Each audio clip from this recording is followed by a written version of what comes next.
할렐루야. 오늘은 강림절, 그러니까 대림절 세 번째 주입니다.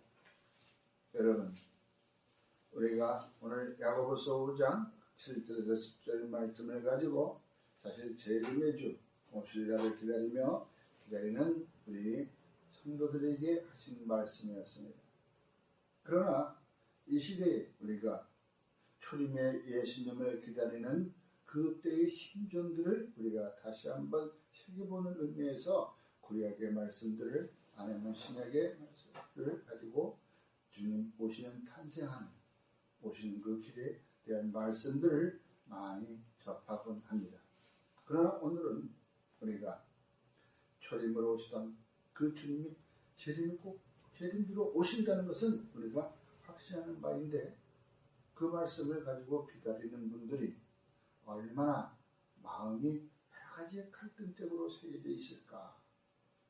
그걸 나타내는 의미에서 저는 터미널에 한번 다녀와 봤습니다. 여러분, 시골 버스를 타는 터미널에 가면 어떤 마음으로 사람들이 기다리고 있을까요? 기차역의 대합실도 마찬가지지만 터미널에서 기다리는 사람들의 모습을 보면 그 사람들 얼굴 모습을 가만히 보면 어떤 삼삼오오 짝이 있어서 져가지고 기뻐하는 얼굴, 막 수근수근대고 손가락질을 하면서 어쩌고저쩌고 기뻐하는, 또 보면 그런 사람들 보면 등에 가방을 하나 메고 있거나 아니면 캐리어 백을 가지고 있는 사람, 그 사람들은 분명히 어디 여행을 가는 사람들이고 좀 들뜬 마음이 있는 사람일 것이고, 그러면서 이제 기차를 기다리거나 자기가 타고 갈 차편을 기다리는 사람들. 그러나 한켠에 보면 혼자 있는 사람들도 볼 수가 있어요. 수심이 가득 차 있는 얼굴도 있을 것이고, 또 어떤 사람들을 보면은 하루의 일과를 마치고 집으로 돌아가는 그 무거운 발걸음, 어깨가 처진 발걸음, 잔뜩 짐을 지고 가는 그 어깨가 처져서 고개를 숙이고 집으로 돌아가는 차를 기다리기 위해서 거기서 기다리는 사람들의 모습, 여러 가지의 모습들이 있을 것입니다. 여러분들은 지금 오늘 메시아를 기다리는 그 마음 심정은 어떨까요? 그냥 남들이 기다린다고 하니까 오면 오는가 보다, 가면 가는가 보다, 아니면 진짜 이 어려운 이때에 과연 우리 믿는 백성들을 구원해줄 그 메시아는 언제 오는 건가? 내가 지금까지 기다린 그것이 헛된 기다림은 아닌가? 과연 그러면서 저희들이 기다릴 때, 그러나 분명한 것은 우리가 지금까지 약 2000년 전부터 전해 내려오는 이 약속의 말씀을 우리가 믿는 사람이라면은 우리 선조들이 믿었고, 그 위에 선조들이 믿었고, 그 위에 또한 선조들이 믿었던 그 믿음이 지금까지 내려와서 오늘날 내게까지 이르렀다는 것이 아닙니다. 분명히 그것은 헛된 것이 아니기 때문에 지금까지 이어져 온 것이고 또 내게까지 이어져 온 것이지. 그래서 우리는 첫 번째로 희망을 잃지 말라는 얘기입니다. 나보다 더 훌륭한 사람들도 믿어왔고, 그보다 더 훌륭한 사람도, 나라를 지키던 사람들도 그 믿어왔던 그 믿음을 이제 우리는 내게까지 이르렀으니 저와 여러분들은 그 희망을 잃지 말고 그 믿음의 발판 위에 한번 서서 기다려보자는 것이죠. 그럼 어찌할까요? 기다리는 내 때에 오실지 아니면 내 후대에 오실지 그건 모르겠지만 하여간 기다리는 마음은 요번에 오는 꼭 차는 내가 탈 거야 라는 그러한 마음으로 기다릴 때에 희망을 잃지 마십시오. 그 희망 가운데는 지금까지 내가 소망을 품었던 것이 곧 피어난다는 것을 믿으시기 바랍니다. 그러므로 저희와 여러분들은 그 약속하신 그것을 또 능히 이루실 줄 확신하였다고 로마서 4장 21절에 말씀한 것처럼 지금 이 자리에 앉아있는 저와 여러분들 확신을 가지고 이 자리에 앉아있는 것입니다. 그것이 아니라면 이 자리에 앉아있을 필요가 없어요. 남들처럼 들뜬 마음으로 나가서 놀고 뛰어놀고 시집가고 장가가고 먹고 놀고 잔치하고 그러다가 때가 되면은 그때는 이미 늦은 것입니다. 지금까지 내내 기다렸다가 오신다고 하니까 등불을 켜려고 하니까 등불에 기름이 없어. 그래서 야 잠깐만 야 나도 같이 좀 켜서 네 거 좀 빌려줘라. 나도 오실 때 켜게. 아니야 내 거 켤 것밖에 없어. 그래? 그럼 우리 빨리 나가서 기름을 구해보자. 아니 한밤중에 가게 문 다 닫았는데 어디 가서 기름을 구한단 말입니까? 이리저리 돌아다니다가 기름을 구하다가 못 구하고 돌아와서 보니까 문은 벌써 닫혔어. 출입문이 딱 닫혀버리고 이제 그 안에서 잔치가 벌어지려고 하는 막 어수선하고 기쁘 들뜬 막 소리가 들려서 문을 두드리면서 꽝꽝꽝꽝 내가 왔어요. 누구예요? 아, 나 기름 구하러 갔다가 지금 늦게 왔어요. 아, 그런 사람은 필요 없어요. 문지기가 안 열어주면 그만이에요. 지금까지 내가 같이 기다리다가 혹시 그런 일을 당하면 어떨까? 여기 앉아있는 저와 여러분들은 절대 그런 분이 한 분도 나타나지 않기를 주의 이름으로 축원합니다. 그러면서 말씀하셨습니다. 약속의 말씀은 이것이니 명년 이때에 내가 이르리니 사라에게 아들이 있으리라. 아브라함에게 찾아간 바로 천사가 이야기한 것입니다. 부지 중에 천사를 대접하고 있었던 그 아브라함은 참 손님 대접하기를 즐겨했던 것 같아요. 내 것이 뭐 있건 없건 뭐가 있어야 오시면 대접을 하지. 그러나 그거 아니에요. 냉수 한 그릇이라도 정성껏 나뭇잎을 띄워서 대접하는 그런 마음. 그 천사가 얘기하는 거예요. 아브라함아, 아니 나는 지금 내 나이가 몇인데 내 마누라는 지금 경수가 끊어진 지가 발걸이가 끊어진 지가 내가 그 옆에 가보지도 못해. 언제인데 그런 일이 있을리야. 우리들이 생각하는 그 상식 이상의 그 일을 행하시는 분 바로 하나님이십니다. 결국은 어째요? 그 이름에 보니까 바로 내 허리에서 자식이 나왔더라 이 말씀입니다. 그러므로 말씀하고 있습니다. 형제들아 너희는 이삭과 같이 약속의 자녀라. 자녀다. 저와 여러분은 아브라함의 그 귀하게란 이삭처럼 뱃새에 난 이삭처럼 약속의 자녀라는 거예요. 왜? 아브라함의 허리에서 나온 자녀야지 저쪽에서 나온 자리가 아니다 이거예요. 정통. 아마 이 정통을 지키려고는 백두혈통 하는 것 같아. 어찌 보면은 과거에 우리에게 전해져 내려오는 그 성경의 말씀도 중국에서부터 이렇게 내려오면 그 북한을 먼저 거쳐서 내려오잖아요. 그 나라는 흔히 혈통. 아브라함의 직계손, 바로 아브라함의 허리, 아브라함을 택했기 때문에 그 택한 자의 허리에서 나온 모습. 약속의 자녀라고 말씀하고 있는 것입니다. 오늘 이 자리에 앉아있는 저와 여러분은 바로 이와 같이 갈라디아서 4장 28절에 말씀하신 것처럼 바로 약속의 자녀인 것을 믿으시기 바랍니다. 이 얼마나 어깨가 좀 쭉쭉 올라가고 가슴을 펴고 나는 바로 약속의 자녀다. 내가 지금 형편은 이렇지만 내 이후에 내 영혼의 삶은 바로 하나님이 다스리는 그 나라에 아브라함이 우리 할아버지가 계시는 그곳이 곧 나의 터라는 것을 잊지 마시기를 주님의 이름으로 축원합니다. 아멘. 두 번째로 우리의 약속의 자녀들은 희망을 잃지 말라고 했지만 인내를 가져야 되는 것입니다.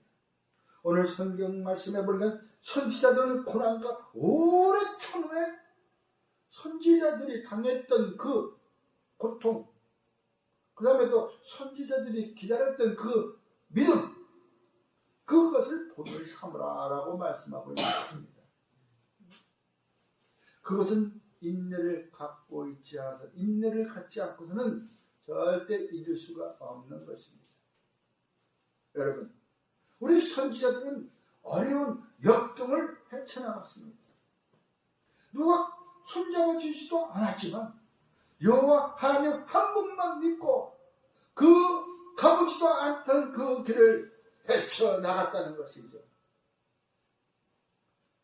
여호와 하나님의 한 분의 말씀만 믿고 그분의 손을 잡고 한 번 가보지도 않던 그 길을 갔던 것입니다.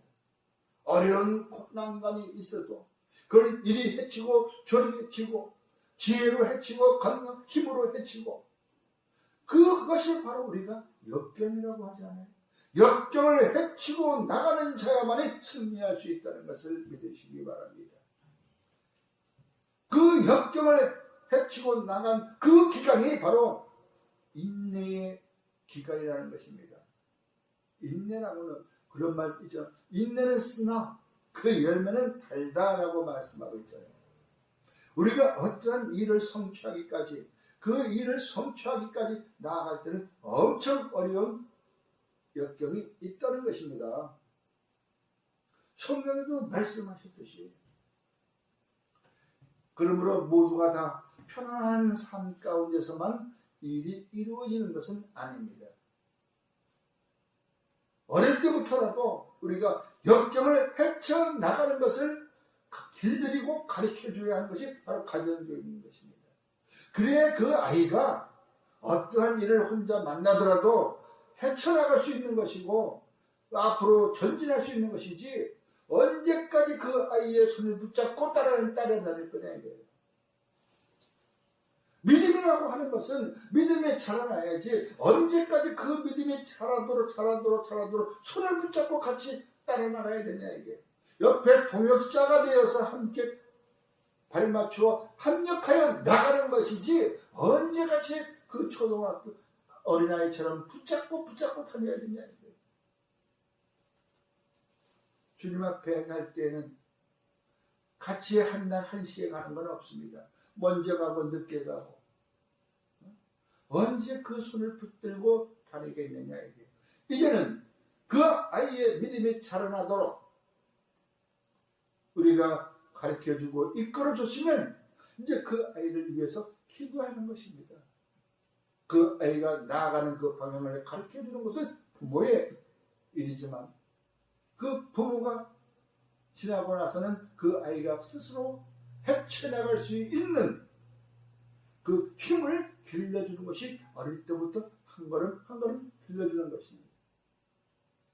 처음에는 대문 밖 나가는 것도 무서워하고 두려워했던 그 아이가 이제는 대문을 열고 그 마을 앞 슈퍼까지 가게까지 가서 물건을 사올 수 있는 그러한 그 헤쳐나가는 그 길, 조금 더 커서는 이제는 버스를 타고 한 정거장, 두 정거장 또 가면서 등하교를 할 수 있는 그런 언제까지. 그러니까 우리가 아이가 이렇게 잘하지 못하고 그러면은 우리가 부모들이 학교까지 데리고 가잖아요. 업고 가기도 하고. 그러한 참 장애우들을 보면 가슴 아픈 일이지만 그래도 저희가 믿음의 장애우들을 볼 때는 우리가 이끌어주는 건 어느 한도가 있다, 어느 한계까지지만 그 이후에는 그 장애우도 혼자 그 믿음의 길을 헤쳐 나가야 된다는 것입니다. 그러기 위해서는 여러분 인내라고 하는 쓴 그 양식을 먹어야 되는 거죠. 그 쓴 양식을 먹어보지 않고서는 우리가 역경을 헤쳐나가기가 어렵다는 것입니다. 성경이 말씀하시잖아. 예수의 이름으로 하는 자마다 큰 환난을 당하나 그러나 기뻐하라. 그것이 바로 어떠한 어려운 역경이 닥쳐온다 할지라도 우리는 믿음으로 뚫고 나가야 된다는 것을 믿으시기 바랍니다. 그러다 보면 그곳, 주님이 기다리는 그곳까지 우리들이 힘찬 발걸음으로 갈 수가 있는 것이라는 것을 다시 한번 말씀을 드려주고 있는 것입니다. 그렇게 해서 우리가 가는 것만 있는 것이 아니라 또 먼저 된 자들은 늦게 들어온 자들을 위하여 기쁨으로 맞이할 수 있는 저와 여러분이 되어야 된다는 것이죠. 집 나갔다 돌아온 그 아들을, 그 동생을 아버지는 진짜 신발도 신지 않고 그냥 뛰쳐나가서 그 아이를 붙들고 아이고 살아서 돌아왔구나 하고서 얼싸안고 기뻐하는, 오직 기쁘면 눈물이 나는 거야. 그런데 밭에 나가서 일하고 들어온 그 형은 하는 소리가 아이고 웃기네. 내가 이 집에서 얼마나 고생하고 이 집 재산을 늘리기 위해서 내가 참 머슴같이 일했지만 나를 위해서는 염소새끼 한 번 잡아주지도 않고 저 가산을 다 탕진하고 돌아온 저놈은 위해서는 잔치를 벌여줘. 참 그 형의, 그 큰아들의 그 마음은 어땠을까요? 완전히 그 큰아들은 육신적인 생각이 있는데, 내가 이 가문을 일으키기 위하여 내가 얼마나 힘써서 이만큼 재산을 불려나는데 힘을 썼는데 나를 무시해? 아버지가 뭐라고 해? 너는 절대 무시하는 게 아니야. 이건 다 네 거 아니냐? 참 네 거야. 그런데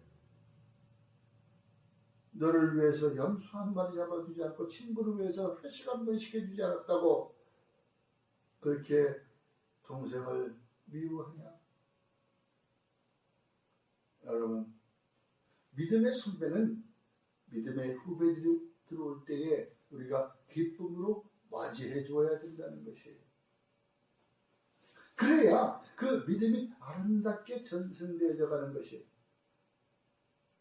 그래서 저도 그런 일을 당했어요. 은혜 받고 오니까 은혜 처음 받았고 오면은 옆에 주변 사람들이 우습게 보이는 거예요. 그러다 보면 그거 놔두면 그 사람 그 은혜가 모서리가 져가지고 그 모서리가 탁탁 치면서 남의 상처를 주게 됩니다. 그런데 믿음의 선배는 벌써 은혜를 경험한 그 선배는 그 은혜를 받은 그 후배, 믿음의 후배에게 그걸 잘 다듬어 줄 수 있는 그런 마음으로 다가가야 해요. 그래서 그를 섬기는 거예요. 맛있는 고기를 사와서 수고했다고, 은혜 받기 위해서 지금까지 고생해서 얼마나 수고했냐고 하면서 잔치를 베풀어 주는 거예요. 그래서 그들이 올 때는 기쁨으로 그걸 맞이해 주는 거예요. 저도 어린 청년 시절에 군대 얘기를 잠깐 해보면 그 힘들게 훈련 6개월을 갖다가 하사관 훈련을 받고 마지막에 가면은 유격이라고 하는 그 고된 훈련을 갑니다. 그럼 밤 9시에 출발합니다. 저녁을 먹고 좀 다 준비하고 기다리고 있다가 완전문장하고 기다리고 있다가 밤 9시가 되면 이제 각 부대별로 출발합니다. 밤새도록 새벽 6시가 되도록 걸어갑니다. 산길을 넘어서 걸어가고 그래가지고 그 지친 그곳에 가서 이제 가방 풀자마자 식당으로 달려가가지고 밥을 먹고 이제 그때부터는 이제 일주일간 아주 유격훈련, 고된 훈련을 하는 거예요. 그 훈련을 다 끝내고 또 거기서 또 밤에 또 출발시켜요. 부대로 돌아가면 훈련 다 끝났으면 일찍 보내면 얼마나 좋아. 근데 꼭 밤에 훈련을 보내. 그럼 거기서도 밤에 출발해가지고 부대에 정문에 들어올 때 되면 이제 새벽 6시가 돼가지고 해가 뜨고 참 이 상쾌한 그런 기분이에요. 부대가 다 가까워. 그러면 부대 입구에서부터 군 의장대가 승리의 나팔을 불어주고 막 그냥 빰빠밤 빰빠밤 하면서 아주 우리 오는 사람들을 훈련에서 지친 사람들을 맞이해 주는 거예요. 수고했다고 수고했다고. 어려운 이제 훈련을 그냥 꺼서 이제 다 수고했다고. 이후에 남은 그 몇 주 안 되는 그 훈련은 아마 재미도 없을 거라고. 그러면서 그 빵빠레를 울리면서 승전가를 불러주면서 개선하는 군인들처럼 개선장군처럼 그러한 그 대접을 받을 때가 있어요. 그거 지금도 기억을 참 생생해요. 그러한 것처럼 바로 믿음의 후배들이 은혜 받고 오면 바로 그 은혜가 아름답게 동글동글 모서리를 다 깎아주는 것이 바로 믿음의 선배들이 해야 할 일이라는 것이에요. 그것을 곧바로 기쁨으로 그들을 맞이해 줘야 되는 거죠. 그래야 은혜 받은 사람들이 나도 이 믿음의 후배들이 그렇게 되면 내가 이렇게 해줘야 되겠구나. 그 사람을 참 목하는 내내 잊어먹지 못하는 거예요. 내가 처음 은혜 받고 오니까 그 은혜 받았다고 가지고 참 용케 잘 견뎌냈다고 승전가를 불러주는 그 군악대처럼 맞이해주는 그러한 믿음의 선배들이 되어야 된다는 것입니다. 그것이 곧 믿음의 선배들은 바로 경건한 모습도 거기에서 나오는 것이고 아름다운 모습도 거기에서 나오는 것이고 그래야 우리가 모두 주의 나라에 갈 때 주님 오실 때 아름다운 모습으로 주님을 열렬하게 맞이할 수 있는 저와 여러분이 되어야 된다는 것을 다시 한번 주님의 이름으로 축원합니다. 말씀을 마치겠습니다. 그러므로 우리가 이 한 교회에 모여서 여러 가지의 사정으로 이 자리에 모였지만 그러나 주님 한 분 영접할 때는 다 같은 한 마음으로 한 믿음의 형제 자매들이 되어서 기쁨을 누릴 수 있는 저와 여러분이 되기를 다시 한번 주님 이름으로 축원합니다. 아멘. 기도하겠습니다.